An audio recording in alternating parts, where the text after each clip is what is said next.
Hello everyone. इस video में हम लोग देखेंगे प्राचीन भारतीय इतिहास। और प्राचीन भारतीय इतिहास की बात करें तो इसमें हम लोग देखेंगे सिंधु सभ्यता। और सिंधु सभ्यता की बात करें तो ये पूरी बेसिक, जिन्हें बेसिक से जानना है और थोड़ा सा हिस्ट्री में पकड़ बनाना है, जो नए नए हैं और हिस्ट्री को समझना चाहते हैं तो वो ये ईजी वे में समझ सकते हैं। बहुत कम और शॉर्ट नोट्स है, जिससे आपके कोई भी कम्पिटिटिव एग्ज़ाम में आप वीडियो देखिए हो जाएगा। तो हम लोग बात करें सिंधु सभ्यता की। तो सिंधु सभ्यता तो इसका उदय माना जाता है 2500 ईसा पूर्व। 2500 ईसा पूर्व से 1500 ईसा पूर्व सिंधु सभ्यता का उदय माना जाता है। और इसके बारे में हम लोग बात करें तो इसके विषय में हम लोग देखेंगे कि एक किस स्थल पर हैं, इसका काल कब था और इसको अन्य नाम से क्या क्या जाना जाता है। तो सिंधु सभ्यता का अन्य नाम की बात करें तो इसे अन्य नाम से हड़प्पा सभ्यता के नाम से या हड़प्पा संस्कृति के नाम से भी जाना जाता है सिंधु सभ्यता को। तो हम लोग को याद रखना है कि हड़प्पा सभ्यता और हड़प्पा संस्कृति के नाम से भी सिंधु सभ्यता को जानते हैं। अगर हम लोग बात करें इसके काल की तो इसका काल का बात करें तो ये 2500 ईसा पूर्व से 1500 ईसा पूर्व के बीच में माना जाता है कि सिंधु सभ्यता पनपी थी और इसका अंत हुआ था।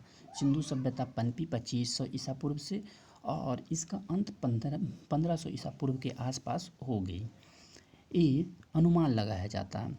इस स्थल की बात करें, इसके स्थल की, तो सिंधु सभ्यता का स्थल माना जाता है सिंधु नदी और इसके किनारे और इसकी सहायक नदियों के तट पर बसा शहर हड़प्पा सभ्यता का स्थल माना जाता। अगर बात करें कि वर्तमान में हड़प्पा सभ्यता का स्थल कौन सी है तो ये पाकिस्तान और भारत के उत्तर पश्चिमी भाग। पाकिस्तान तो हम लोग भारत का थोड़ा सा इस तरह से बेसिक मैप देख लेते हैं तो ये उत्तर पश्चिमी तो यही होगा भाई, भारत का नॉर्थ हो गया और ये वेस्ट। तो उत्तर पश्चिमी भाग यानी पाकिस्तान से सटे भारत का जो क्षेत्र है वहीं उत्तर पश्चिमी भाग आएगा, यानी कि गुजरात वाले भाग में, थोड़ा राजस्थान वाले भाग में, तो ये सब भारत का उत्तर पश्चिमी भाग आएगा। तो इसी स्थल में सिंधु सभ्यता का स्थल माना जाता और यहीं पर सिंधु सभ्यता पनपी थी। हम लोग इसके परिचय को देख लिए। अब हम लोग देखेंगे कि सिंधु सभ्यता का प्रमुख स्थल कौन सी थी। सिंधु सभ्यता की प्रमुख स्थल की बात की जाए तो इसके 4 प्रमुख स्थल माने जाते हैं, जो हड़प्पा है, मोहनजोदड़ो है, इसके बाद लोथल है और एक धौलावीरा है। तो ये 4 प्रमुख स्थल है, हड़प्पा, मोहनजोदड़ो, लोथल और धौलावीरा, ये 4 प्रमुख स्थल है। तो इन चारों के विषय में हम लोग देखेंगे। हड़प्पा स्थल की बात की जाए तो ये पाकिस्तान के पंजाब प्रांत में पड़ती है। पाकिस्तान की जो पंजाब प्रांत है वहाँ हड़प्पा स्थल का उदय माना जाता है। वहीं इसकी विशेषता की बात की जाए, हड़प्पा स्थल की विशेषता तो पक्की ईंट के बने मकान थी हड़प्पा स्थल में, और अन्नागार और नगर योजना की भी साक्ष्य हड़प्पा स्थल में मिलते हैं।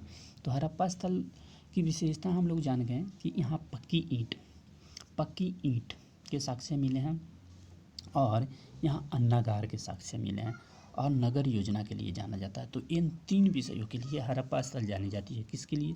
पक्की ईंट, अन्नागार और नगर योजना। हम लोग जानते हैं मोहनजोदड़ो के बारे में।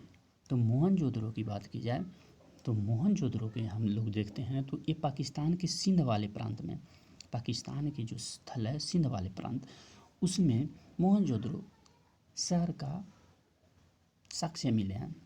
और इसकी विशेषता की बात की जाए तो यहाँ विशाल स्नानागार, यानी जिसे अंग्रेजी में हम लोग बोलते हैं ग्रेट बाथ। तो मोहनजोदड़ो का पहला साक्ष्य मिला है कि यहाँ ग्रेट बाथ था, विशाल स्नानागार था।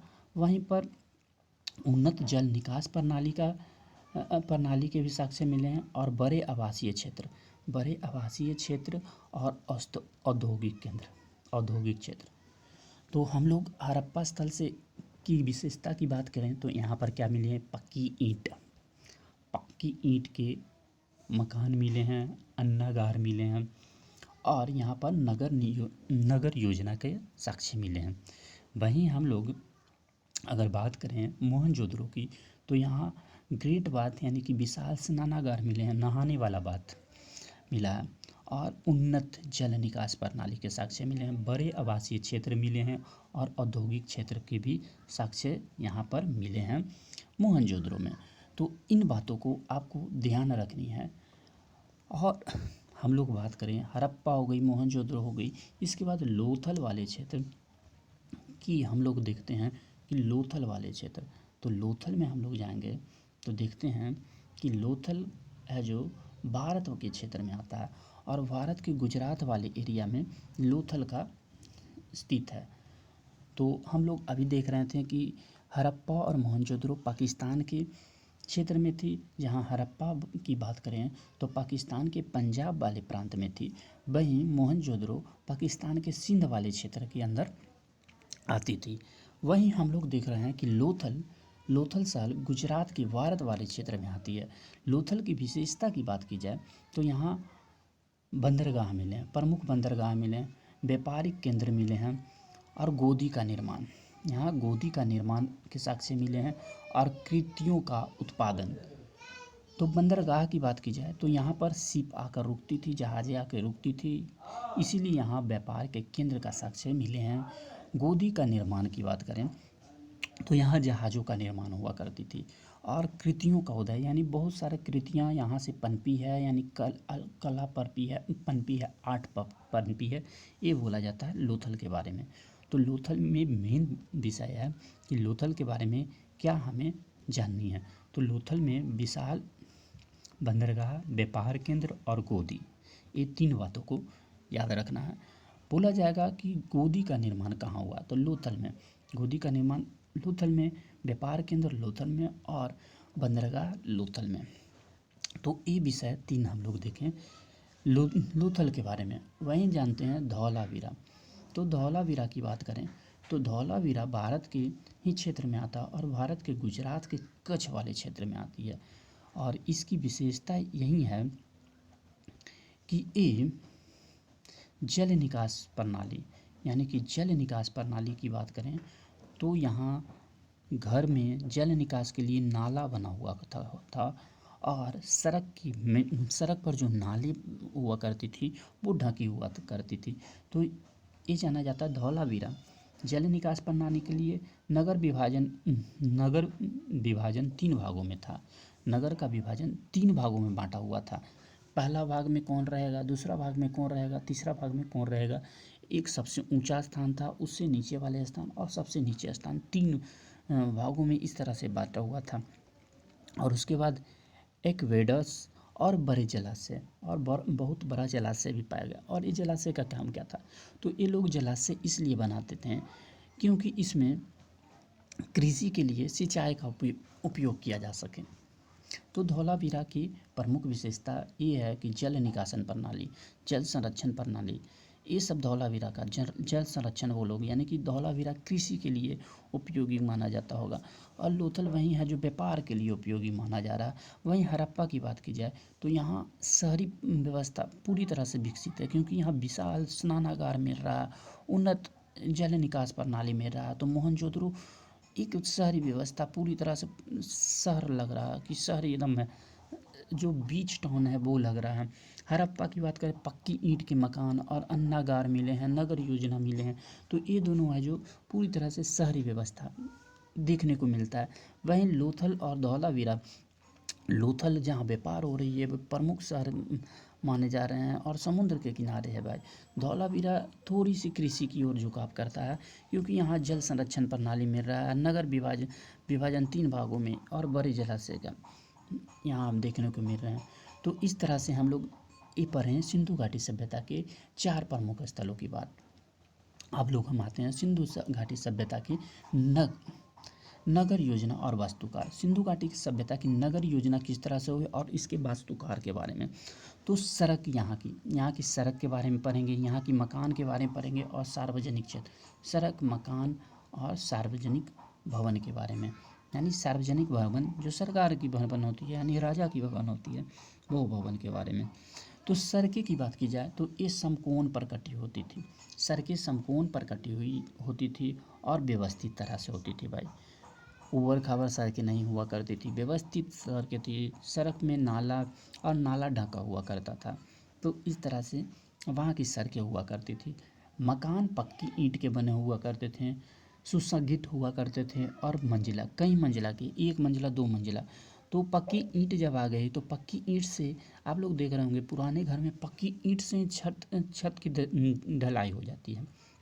तो इस तरह से पक्की ईंट का जब यहाँ हो रहा तो मंजिला दो मंजिला तो घर आराम से बनेगी और सुसंगठित घर भी बन जाएगी।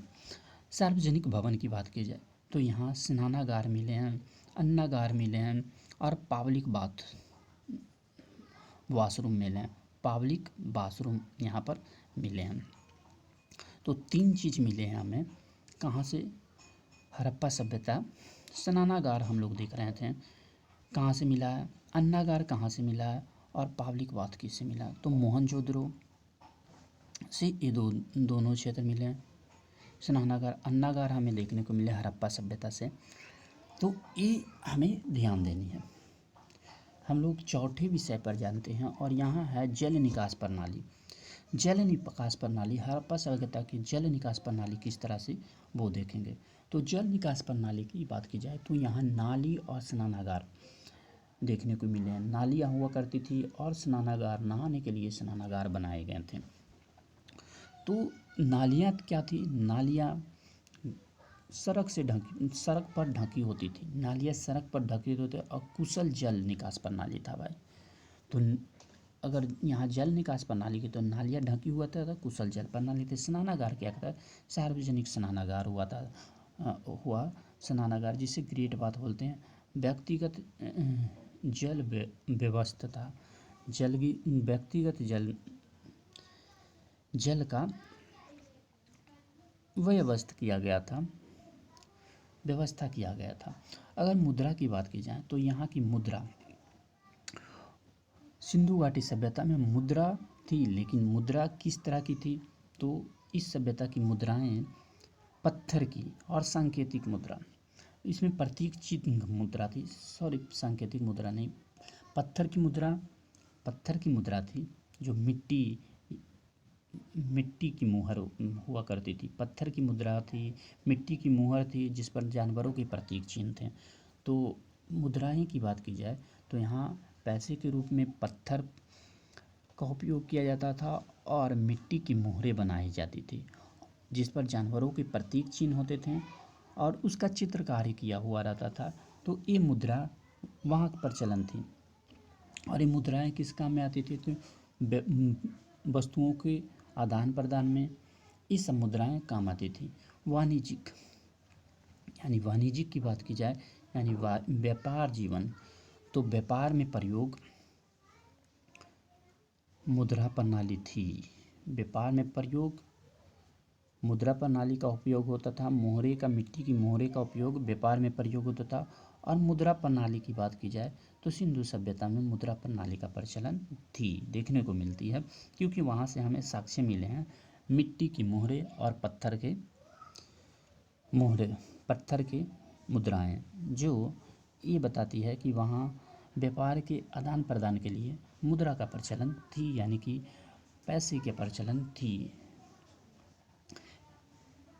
कृषि और व्यापार, सिंधु घाटी सभ्यता की कृषि और व्यापार की बात की जाए तो यहाँ की फसल कैसी थी, सिंचाई के लिए क्या व्यवस्था करते थे और व्यापार। सिंधु घाटी सभ्यता किस फसल के विषय में जानते थे? तो वो गेहूँ, जौ और कपास, इन 3 फसलों के विषय में जानते थे। गेहूँ, जौ और कपास इनका प्रमुख फसल हुआ करता था और ये फसल वो उगाना जानते थे। तो सिंधु घाटी सभ्यता के लोग गेहूँ, जौ और कपास की फसल को उगाना जानते थे। इसकी सिंचाई व्यवस्था कैसी थी? तो जल संचयन प्रणाली, जल का संचयन करते थे, इसके लिए तालाब की व्यवस्था किया करते थे, तालाब खंदवाया करते थे और नहरों का प्रयोग और केनाल का प्रयोग किया करते थे। नहर जहाँ है वहाँ नहर का प्रयोग किया करते थे। व्यापार का विषय की बात की जाए तो व्यापार, आंतरिक और बाहरी व्यापार, सिंधु घाटी सभ्यता के लोग आंतरिक व्यापार, बाहरी व्यापार किया करते थे। और ये व्यापार किससे करते थे? तो यहाँ देखने को मिला है कि मेसोपोटामिया सभ्यता के साथ भी इनका व्यापार देखने को मिला है, और ये लोग समुद्री व्यापार भी करते थे। तो ये 6 विषय है जिसमें हम लोग जानें कि सिंचाई के लिए जल संचयन प्रणाली, नहरों का प्रयोग करते थे, व्यापार के लिए आंतरिक और बाहरी यानी कि देश के अंदर भी कर रहे हैं और बाहर भी जाते थे, यानी कि इनका व्यापार मेसोपोटामिया की सभ्यता के साथ भी थी। इनकी फसल की बात की जाए तो इनका फसल था गेहूँ, जौ, बाजरा, गेहूँ, जौ और कपास। अगर हम लोग अगले विषय को देखते हैं तो अगला है कला और शिल्प। इन लोग का कला कैसी थी? कला और शिल्प में इनका रुचि था। तो कला में क्या थी? मूर्तियाँ। ये लोग मूर्तियाँ बनाए हैं, और मूर्तियाँ का प्रतीक मिला है कांस्य की मूर्ति, यानी नृत्य करती हुई एक लड़की का चित्र मिला है, जो बताती है कि सिंधु घाटी सभ्यता के लोग कला में दिलचस्पी रखते थे। और यहाँ से नृत्य करती हुई लड़की की चित्र मिला है जो कांस्य की हुआ करती थी। पत्थर की मूर्तियाँ भी यहाँ से मिली है। बर्तन की बात करें तो बर्तन इस लाल और काले दोनों प्रकार के चित्रित बर्तन और मिट्टी के बर्तन भी मिले हैं। चित्रित बर्तन, मिट्टी के बर्तन मिले हैं। लाल रंग के और काले रंग का उस पर चित्र बनाया हुआ करता था। लाल और काले रंग का चित्र बनाया हुआ करता था सिंधु घाटी सभ्यता में। अगर बात करें वैदिक काल में तो वो काले रंग का। तो लाल और काले किसमें? सिंधु घाटी सभ्यता और मिट्टी के बर्तन हुआ करते थे। आठवां है कि सामाजिक और धार्मिक जीवन का उनका कैसा था? सामाजिक जीवन और धार्मिक जीवन वो किस तरह से जीते थे? तो धार्मिक मान्यता उनका ये थी कि वो मातृ देवी की पूजा किया करते थे, पशुपति का पूजा करते थे, पशुपति। तो ये धार्मिक मान्यता थी कि मातृ देवी की पूजा और पशुपति यानी जिसे शिव भी बोला जाता, उनके उपासक भी हुआ करते थे। अगर बात करें वहाँ की संविधान की तो वो लोग शांति और समृद्धि में विश्वास रखते थे। यहाँ से कोई युद्ध के प्रमाण नहीं मिले हैं, तो ये माना जा सकता है कि वहाँ के लोग शांति प्रिय थे और युद्ध के प्रमाण नहीं मिले हैं। तो ये माना जा सकता है कि ये सभ्यता का अंत युद्ध के कारण नहीं हुआ। इस सभ्यता का अंत युद्ध के कारण नहीं हुई है। अगले विषय को देखते हैं तो ये हमारा विषय है पतन के कारण। सिंधु सभ्यता के पतन का मुख्य कारण क्या थी? तो इनके पतन का बहुत सारे कारण हैं, जिसमें 3 प्रमुख कारण हम लोग देखते हैं कि जलवायु परिवर्तन, आक्रमण और आंतरिक कारण। जलवायु परिवर्तन की बात की जाए तो माना जाता है कि नदियों का मार्ग बदल गई और जिसके कारण फ्लड आ गई, बाढ़ आ गई और लोग उसमें डूब के मर गए। आक्रमण माना जाता है कि बाहरी आक्रमण हुआ, लेकिन ये बात विवादित है। बहुत से लोग इसका विखंडन करते हैं कि बाहरी आक्रमण का विषय नहीं हो सकता, क्योंकि ये लोग शांति प्रिय थे। तो शांति प्रिय लोग थे तो युद्ध का विषय तो नहीं था। आंतरिक कारण क्या था? संसाधनों की कमी। हो सकता है कि संसाधनों की कमी हो गया होगा, आर्थिक समस्याएं उत्पन्न हो गई होगी, जिसके कारण इस सभ्यता का पनपना मुश्किल हो गया होगा और इस सभ्यता का अंत हो गई होगी। अगर हम लोग 10वां जानते हैं तो महत्वपूर्ण वस्तुएं और खोज। प्राचीन सिंधु सभ्यता की महत्वपूर्ण वस्तुएं और खोज। यहाँ पर मुद्राएं जो मिले हैं जानवर और प्रतीक चिन्ह का मिले हैं। मुद्राएं यहाँ मुहर मिला है, मुहर पर जानवरों का प्रतीक चिन्ह हुआ करती थी, तो इस तरह की मुद्राएं मिलती हैं। पत्थर की मुद्राएं मिली है। कृषि उपकरण की बात की जाए तो यहाँ हल और सिंचाई का साधन देखने को मिला। हल का साक्ष्य मिला और सिंचाई के साधन के लिए पोखर वगैरह मिली होगी। तो ये कृषि उपकरण मिले हैं। शिल्प क्षेत्र से बात करें सिंधु सभ्यता में, तो शिल्प से शिलालेख की बात की जाए तो अज्ञात लिपि है, यानी कि पढ़ने में कठिन होती है इनकी लिपियाँ, जो अभी तक पढ़ी जा नहीं सकी है। नहीं तो इनके विषय में और भी हम लोग जान पाते हैं। तो इनकी शिलालेख तो मिली है, लेकिन अज्ञात लिपि थी जिसे हम लोग नहीं पढ़ सकें, और बहुत लोग पढ़ने के प्रयास भी कर रहे हैं अभी। ऐतिहासिक महत्व की बात की जाए तो सिंधु घाटी सभ्यता की ऐतिहासिक महत्व, तो प्रारंभिक नगर योजना। सिंधु घाटी सभ्यता के ऐतिहासिक महत्व क्या है कि प्रारंभिक नगर योजना बनाया, यानी व्यवस्थित नगर योजना थी और उन्नत किस्म की नगर योजना इन्होंने बनाई। तो इनका ऐतिहासिक महत्व इसलिए बढ़ जाता है, और इसे हम लोग इसके कारण भी इतिहास में पढ़ते हैं। जल प्रबंधन, उन्नत जल निकास प्रणाली इन्होंने ढूंढा। जल निकास के लिए हर घर के में नाला हुआ करती थी, और नाला घर की नाला मुख्य सड़क के नालों से जुड़ी हुआ करती थी, और नाले सड़क की ढका हुआ करती थी। तो इस तरह के जल प्रबंधन प्रणाली भी इनको देखने को मिलती है। आर्थिक और सांस्कृतिक समृद्धि की बात की जाए तो इसमें आंतरिक और बाहरी व्यापार किया करते थे आर्थिक समृद्धि के लिए, और इनका कला और शिल्प के विषय में भी ये लोग परिपक्व हैं, और इनसे भी आर्थिक व्यवस्था बनाते थे। इनकी कलाओं की बात करें तो कलाओं का उदय कहाँ, तो लोथल वाले भाग में। तो ये था सिंधु घाटी सभ्यता। तो इन महत्वपूर्ण विषयों को देख लें, और इसका PDF आपको टेलीग्राम पर मिल जाएगी।